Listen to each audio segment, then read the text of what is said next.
Hay secretos que el tiempo, en su infinita sabiduría, decidió enterrar bajo toneladas de arena y silencio. Hay puertas que no se abren con llaves, sino con el precio de la propia sangre. Durante más de 3000 años un joven rey durmió en la oscuridad absoluta del Valle de los Reyes, protegido no solo por la piedra sino por una tecnología espiritual que el hombre moderno, en su arrogancia, decidió ignorar. Muchos creen que la maldición de Tutankamón fue un invento de la prensa amarillista de los años 20. Pero, ¿y si te dijera que la advertencia no estaba en los periódicos, sino grabada en los huesos mismos de la tumba? ¿Y si te dijera que los antiguos egipcios no solo enterraban cuerpos, sino que activaban centinelas invisibles a través de rituales de una oscuridad inimaginable? Esta no es solo una historia de arqueología, es la crónica de una sentencia de muerte que tardó 3 milenios en ejecutarse. Mucho se ha debatido sobre la existencia de una placa física, con la famosa frase, la muerte golpeará con sus alas a aquel que turbe el reposo del faraón. Pero lo que la ciencia a menudo calla es la presencia de los textos de execración. Para los antiguos egipcios, la escritura no era solo comunicación, era creación. Lo que se escribía en las paredes de una tumba se volvía una realidad física en el más allá. En las cámaras ocultas de Egipto, los arqueólogos han encontrado inscripciones que hielan la sangre. Cualquier hombre que entre en esta tumba con maldad, le retorceré el cuello como a un pájaro. En otras, la advertencia es más técnica. El espíritu del muerto le juzgará ante el gran Dios, y las plagas consumirán su linaje. Howard Carter y su equipo sabían que en la magia egipcia, la palabra escrita recuperaba su fuerza en el momento en que un ojo humano la leía. Al entrar en la cámara de Tutankamón, no solo entraron en una habitación, activaron un mecanismo de defensa espiritual diseñado hace 3300 años. Leyeron las advertencias, sintieron el peso de los jeroglíficos en su piel, y decidieron seguir adelante. Para entender por qué ocurrió la tragedia, debemos entender qué hicieron los sacerdotes el día del entierro. No solo depositaron tesoros, realizaron el rito de la apertura de la boca, para que el espíritu, el Ka, pudiera comer y hablar. Pero también realizaron rituales de clausura, que hoy llamaríamos trampas con magia. Colocaron en las paredes 4 ladrillos mágicos, orientados a los puntos cardinales, cada uno llevaba un amuleto y una inscripción. El del oeste decía, yo soy el que impide que la arena bloquee el pasillo oculto, y el que repele a aquel que quiera entrar. Estos ladrillos no eran decoración, eran nodos de energía destinados a atrapar la fuerza vital de cualquier intruso. Al romper el sello real, Carter no solo rompió arcilla, rompió un campo de fuerza psicológico y químico. Se sabe que los sacerdotes mezclaban aceites sagrados con sustancias tóxicas y hongos que permanecían latentes en la oscuridad. El ritual dictaba que el faraón debía ser protegido por el aliento de los dioses, un aire que, tras milenios de fermentación en la tumba, se convirtió en un veneno sutil para los pulmones de los profanadores. En noviembre de 1922, el aire en el Valle de los Reyes vibra con una tensión eléctrica. Carter hace un pequeño agujero. Enseguida la vela titubea. El primero en caer no fue un hombre, sino un símbolo. Se trató del canario de Carter. Los lugareños sabían que la cobra era la señora del oeste, la protectora de los faraones. Que una cobra real entrara en la casa de Carter y devorara al ave, el mismo día que se rompió el sello, fue, para los egipcios, la primera notificación de embargo sobre una vida. La cobra, el símbolo del tocado del rey, había dado el primer aviso. Hablemos de George Herbert Lord Carnarvon, el hombre que financió la intrusión, pocas semanas después de entrar en la cámara del sarcófago. Una pequeña picadura de mosquito, en su mejilla izquierda, comenzó a inflamarse. Un acto cotidiano, pero bajo la lógica de la maldición, no hay coincidencias. La herida se infectó. La erisipela se extendió por su rostro como una máscara de fuego. Luego vino la neumonía. En sus últimas noches en el Cairo, Carnarvon gritaba sobre el final y la sombra. A las 2 de la mañana del 5 de abril de 1923, las luces de todo el Cairo se apagaron de golpe sin explicación técnica. En esa negrura total, el aristócrata exhaló su último suspiro. A miles de kilómetros en Inglaterra, su perro Suzy lanzó un aullido desgarrador y cayó muerto. Cuando meses después se analizó la momia, el mundo supo la verdad. Tutankamón tenía una lesión exacta en la mejilla izquierda, en la misma posición donde el mosquito había marcado a Carnarvon. La maldición no solo mataba, imitaba. La lista creció como una mancha de aceite. George Hay Gould, magnate estadounidense, murió de fiebre tras visitar la tumba Sir Archibald Douglas Reed. El radiólogo que tomó las primeras imágenes de rayos X de la momia fue golpeado por un agotamiento súbito, y sus órganos fallaron. El faraón había decidido que nadie desnudaría su cuerpo ante la ciencia, y viviría para contarlo. Arthur Weigel, un periodista que se burló de la maldición,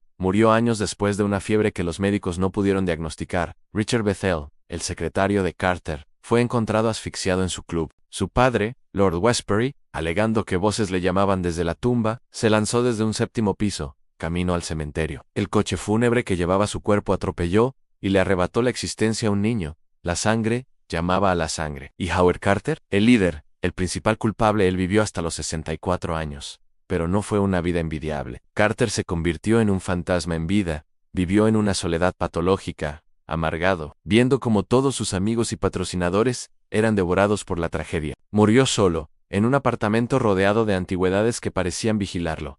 Se dice que su castigo no fue la muerte rápida, sino la condena de ser el único testigo sobreviviente del horror que él mismo desató. La ciencia ofrece consuelo, el hongo Aspergillus flavus, gas radón, bacterias milenarias, es una respuesta lógica. Pero la ciencia no explica el apagón de una ciudad, no explica las autoeliminaciones, no explica por qué Hugh Evaline White, arqueólogo del equipo, se autoeliminó dejando una nota escrita con su propia sangre que decía: «He sucumbido a la maldición que me obliga a desaparecer». Los antiguos egipcios eran maestros de la química y la psicología. Sabían que, si protegían sus tumbas con suficientes capas de terror y sustancias tóxicas, la maldición se volvería real. El ritual de protección funcionó. 3000 años después, el rey seguía teniendo el poder de quitar la vida. Pero la protección de Tutankamón no se limitaba a palabras inscritas en piedra. Dentro de la cámara del tesoro, Carter encontró objetos que hoy llamamos arte, pero que para los sacerdotes de la dinastía 18 eran armas. Hablamos de las estatuas de los guardianes del Ka, 2 figuras de tamaño natural, negras y doradas, flanqueaban la entrada a la cámara funeraria. Sus rostros no mostraban compasión. Sus ojos de obsidiana parecían absorber la luz de las linternas de los arqueólogos. Según el libro de los muertos, estas estatuas estaban cargadas mediante un rito que duraba 70 días. Se creía que el espíritu del rey podía proyectar su ira a través de ellas. Los obreros egipcios, que ayudaron en la excavación, se negaban a darles la espalda. Decían que, en el silencio de la noche, se oía el roce de las faldas de lino y el golpe de las lanzas de madera contra el suelo de roca. Incluso los amuletos colocados entre las vendas de la momia tenían una función letal. Se encontró un escarabajo de corazón de resina verde con una inscripción que no era una oración, sino era una instrucción. No testifiques contra mí en el juicio, pero persigue a aquel que me mueva de mi lugar. Cuando Carter retiró ese escarabajo del pecho de la momia, rompió el último vínculo que mantenía al espíritu del faraón en paz. A partir de ese momento, el Ka del rey no era un alma en tránsito. Era un cazador. El impacto de la maldición no siempre era una muerte súbita. Para muchos, fue una erosión lenta de la cordura. Consideremos el caso de Hugh White. Era un erudito brillante, uno de los primeros en entrar en la tumba. Tras la muerte de sus colegas, White se convenció de que algo lo seguía. En sus diarios describió una presencia fría que lo acompañaba incluso en el húmedo clima de Inglaterra. En el año 1924, incapaz de soportar el peso de ser el próximo en la lista, tomó una decisión fatal contra sí mismo. La nota que dejó, escrita con un líquido rojo, es quizás el testimonio más desgarrador de la efectividad del terror egipcio. No pedía perdón, simplemente aceptaba que el faraón había ganado. O hablemos de Lord Westbury, el padre del secretario de Carter, tras el terrible acto de su hijo. Westbury cayó en un estado de melancolía que los médicos no pudieron explicar. Se encerraba en habitaciones oscuras diciendo que el oro de Egipto brillaba demasiado en su mente. Su salto al vacío desde un 7º piso no fue un acto de locura común. Fue el acto de un hombre que prefería el abismo antes que seguir siendo observado por los ojos invisibles de una tumba profanada. Incluso los que solo tuvieron un contacto tangencial sufrieron. Sir Lee Stagg, el gobernador general del Sudán, fue asesinado en El Cairo, poco después de visitar la excavación. La violencia parecía brotar donde quiera que los objetos de Tutankamón pasaran. La maldición no era un rayo que caía del cielo, era una distorsión de la realidad que atraía la tragedia, los accidentes y la locura hacia cualquiera que hubiera tocado el tesoro. Si crees que esto terminó en la década de los 30, te equivocas. El faraón tiene una memoria larga. En el año 1972, cuando las piezas de la tumba fueron enviadas a Londres para una exhibición en el Museo Británico, la oscuridad volvió a despertar. El oficial de la Fuerza Aérea Británica, que voló con la máscara de oro a bordo, el capitán Ian Forbes, sufrió un ataque al corazón poco después. Sus compañeros de tripulación informaron de fenómenos extraños durante el vuelo, los instrumentos de navegación fallaban sin motivo, y una sensación de opresión en el pecho afectó a todos los presentes. Más aterrador aún, fue el destino de Gemel Meres, el director de antigüedades de Egipto en aquel entonces. Meres Era un escéptico radical. Se burlaba de la maldición frente a las cámaras, diciendo que él había pasado su vida entre momias y que no había muerto. El mismo día que terminó de supervisar el embalaje de los tesoros para su viaje a Londres, murió de un colapso circulatorio.